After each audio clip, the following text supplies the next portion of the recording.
Hola a todos, el día de hoy vamos a presentar el capítulo 15 del libro Breve Historia de la Paradoja del autor Roy Sorensen. El capítulo se llama Los sofismas de Buridano.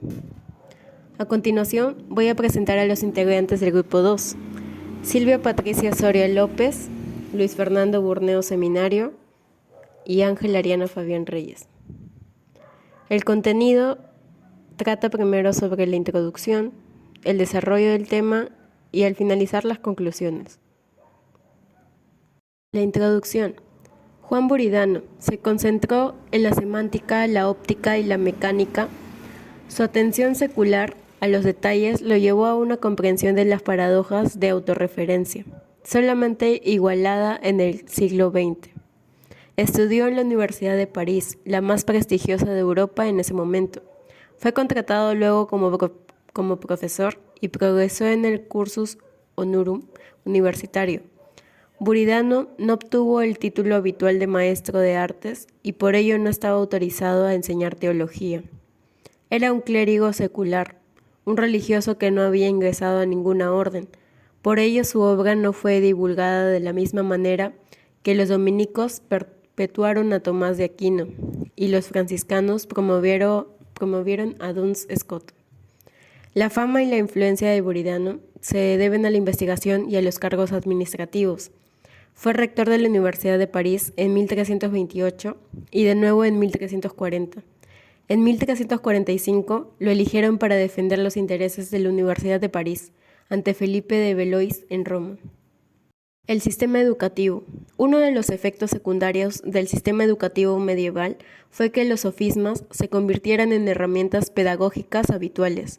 Un sofisma es una oración que plantea una dificultad analítica instructiva. Generalmente, el problema está en el exceso de posibilidades.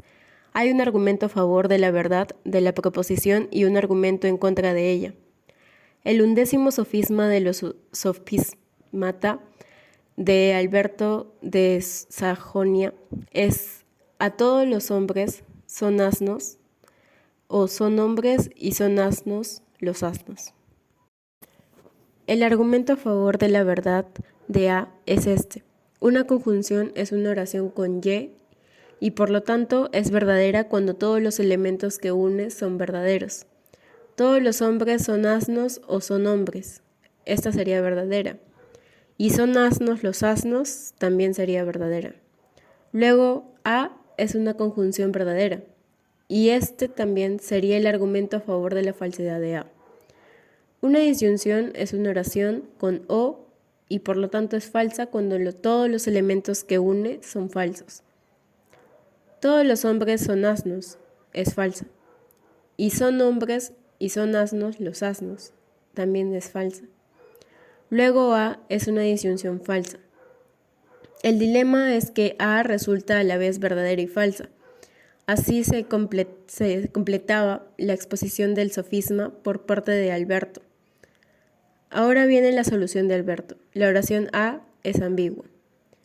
A1, todos los hombres son asnos o son hombres, y son asnos los asnos.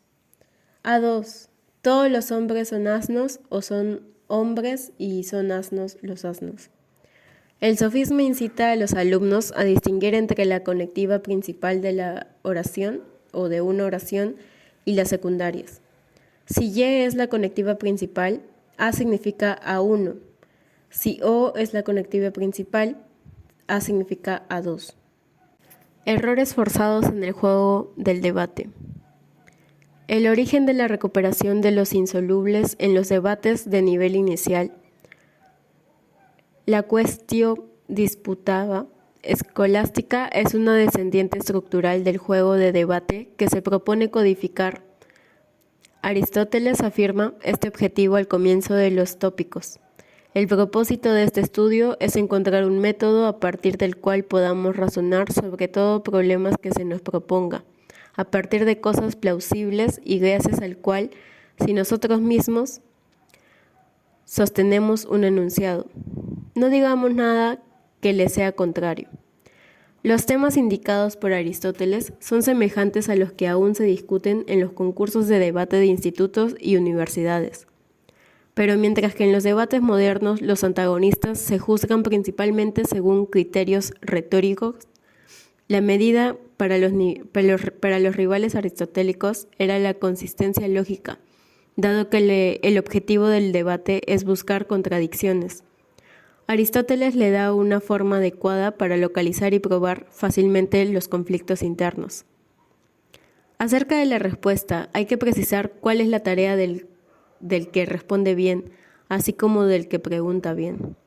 Es misión del que pregunta conducir el discurso de modo que haga decir al que responde las más inadmisibles de las consecuencias necesarias obtenidas a través de las tesis.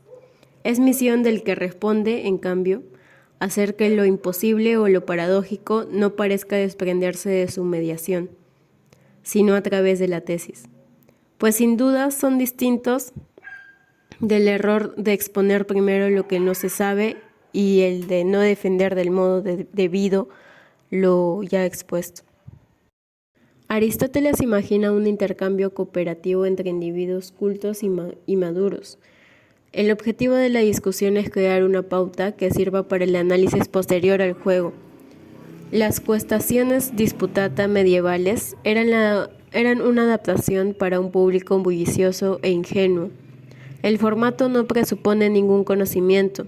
Las cuestaciones disputae apelan al grupo masculino por los simulacros de combates, que se intensifican en instituciones aisladas y exclusivamente masculinas como en las universidades medievales. Sin embargo, estas discusiones tienen una estructura lógica sorprendentemente pura. El ejercicio que se asemeja al juego infantil del rey de la colina, en el que el defensor de la elevación gana a menos que sea desplazado, pero aquí el oponente del rey elige la colina. En concreto, el oponente de una quaestio disputata plantea una proposición. Si ésta es consistente, el que replica debe defender consistentemente la proposición ante las preguntas del oponente. El que replica tiene un abanico limitado de respuestas. En los primeros tiempos del juego, las únicas respuestas eran lo concedo y lo niego. Ockham describe una versión posterior en que el repertorio defensivo se ha ampliado con lo dudo o incluso lo diferencio. Si el oponente consigue respuestas contradictorias del que replica, este pierde. Después de todo, dos respuestas en conflicto son señal segura de que el que replica ha cometido un error lógico. Una proposición consistente no puede tener consecuencias inconsistentes. El puente de Buridano. Buridano presenta: tu respuesta será negativa, como un peldaño hacia un sofisma más famoso. Imagínese que Platón es el guardián de un puente. Está furioso y le dice a Sócrates: si lo que dices es verdad, te dejaré cruzar el puente, y si lo que dices es falso, te tiraré al agua. Sócrates replica: ¿me tirarás al agua? Lo que responde Sócrates es verdad, sí y solo si es falso. Aunque a veces se atribuye a Buridano la invención de la paradoja del puente, probablemente esta se remonta a Crisipo. Describe un mercado de esclavos a cargo de Zeus, en el que Hermes es el subastador. La mercancía incluye a Pitágoras, Diógenes, Aristipo, Demócrito, Heráclito, Sócrates, Epicuro, Crisipo, Aristóteles y Pirrón. Los filósofos tienen que mostrar sus habilidades. Crisipo está resignado a ser vendido como esclavo. Ilustra su valor como lógico con una exhibición de paradojas: el segador, Electra y Sórites. Finalmente rescata al hijo de un cliente de un dilema hipotético. Crisipo dice: si un cocodrilo, pongamos por caso, te arrebata a tu hijo cerca del río por encontrarlo perdido y te promete devolverlo después, si le dijeras de verdad lo que él pretendía hacer respecto a devolverlo o no, ¿qué dirías que habría decidido? El comprador responde: ¿qué pregunta tan difícil de contestar? No sé con qué respuesta podría devolverme a mi hijo. Vamos, por Zeus, con tu respuesta devuélveme sano al niño, no sea que se anticipe el cocodrilo y la engulla. Crisipo no responde, pero el gramático Auftonio recomienda que le diga al cocodrilo: no pretendes devolverlo. La teoría medieval de la proposición. Para salvar las cuestiones disputate, los profesores de lógica debieron formular una regla general sobre cómo debía empezar el juego. Una de las reformas fue prohibir los postulados personales que describieran al que replicaba. Pero los estudiantes esquivaban esta regla con proposiciones impersonales del tipo nadie existe. Si las referencias a los individuos se prohibían, Buridano sugería que los oponentes eligieran. Ninguna proposición es negativa. Los lógicos medievales pensaban que ninguna proposición es negativa era de una proposición contingente, porque consideraban que las proposiciones eran aserciones reales. Con esto se magnificaba la importancia de las paradojas pragmáticas. Guillermo de Hojan propuso que los compromisos asumidos con el que replica no incluyeran hechos sobre el propio juego, lo cual requiere distinguir entre el contenido de lo dicho y lo que se sigue del hecho que se diga. Si afirmo la peste negra fue provocada por pulgas, invito a inferir que yo creo que la peste negra fue provocada por pulgas. Esto explica parte de la dificultad de afirmar la peste negra fue provocada por pulgas, pero yo no lo creo. La oración es consistente, pero yo no puedo creerla de forma consistente. Este límite de creencias consistente resulta interesante porque tendremos a asumir que cualquier proposición consistente puede ser creída consistentemente. Los insolubles según Buridano. El origen de los sofismas de Buridano pueden rastrearse en las lagunas de las estaciones disputat. Se trata de variaciones dialécticas de las paradojas pragmáticas y de la paradoja del mentiroso. El primer sofisma de Buridano es en el capítulo sobre los insolubles. Toda proposición es afirmativa, por lo tanto ninguna es negativa. ¿Es válido el argumento? A favor, la premisa implica la conclusión porque es un caso del argumento válido. Todos los F son G, por lo tanto ningún F es no G. En contra, una proposición contingente no puede implicar una conclusión necesariamente falsa. Ninguna proposición es negativa. Es falsa con independencia del momento en que se diga. La solución de Buridano es insistir en que una proposición puede ser posible incluso si no puede ser una preferencia verdadera. Basta con que los hechos puedan ser como dice la proposición. Por ejemplo, ninguna oración de esta página tiene 8 palabras. Expresa una posibilidad porque podría darse la ausencia de oraciones de 8 palabras en esta página. Pero la oración no puede ser a la vez verdadera y estar en esta página porque ella misma tiene 8 palabras. De acuerdo con esta concepción de la posibilidad, el argumento es válido. El ocaso de la escolástica. Muchas de estas paradojas nunca serán conocidas debido a una enfermedad real, la peste negra. Además de matar a Buridano y a Hoffmann y 1/3 de la población de Europa, esta plaga redujo el prestigio de la Iglesia y de las instituciones que estaban bajo su órbita.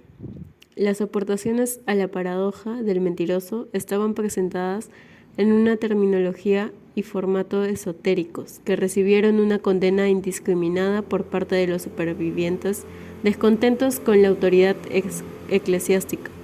A medida que la vida intelectual se recuperaba, los pensadores se volvieron hacia escritores más accesibles como Cicerón y Agustín. Renació entonces el desdén hacia la paradoja del mentiroso.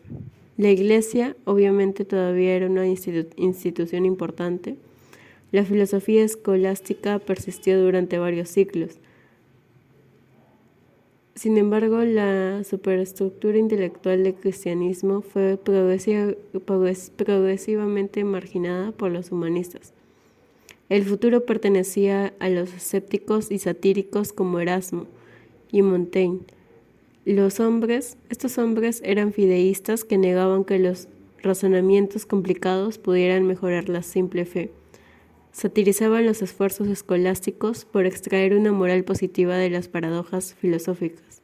Las paradojas fueron rechazadas como estupideces o utilidades, o utilizadas negativamente para dar lecciones de humildad a las pretensiones de la razón. La conclusión. Buridano adopta una posición nominalista, pero no parte de un lenguaje humano idealizado. lo que marca una diferencia importante entre su pensamiento y el de su maestro Guillermo de Ockham, con quien se le puede o se le suele comparar. Aunque ambos consideran que las declaraciones, ya sean habladas, escritas o pensadas, son portadoras de la verdad y de la falsedad. Ockham, sin embargo, tiende a ver las proposiciones o declaraciones del pensamiento como expresiones de conceptos únicos y canónicos. Por el contrario, Buridano nunca privilegia un discurso conceptual y externo a los agentes que lo expresan. Por el contrario, sostiene que el significado de las expresiones habladas y escritas está relacionado con los conceptos cognitivos o psicológicos del hablante.